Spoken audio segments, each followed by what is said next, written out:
di Aceh tak ada pemilu. Pemilu Indonesia hanya untuk Indonesia, bukan untuk kami bangsa Aceh. Jadi kami sebagai bangsa Aceh tidak ada pemilu, tidak ada sangkut paut dengan pemilu Indonesia.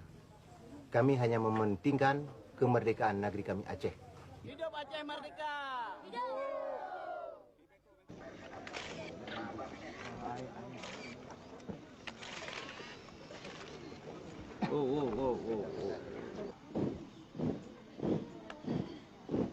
Tuan-tuan dan puan-puan di seluruh dunia dan kepada tuan-tuan dan saudara-saudara saya di Sumatera untuk mendukung dan mengikat tali persahabatan yang baik demi tercapainya cita-cita keadilan dan kemakmuran negara Aceh Sumatera yang merdeka dan berdaulat.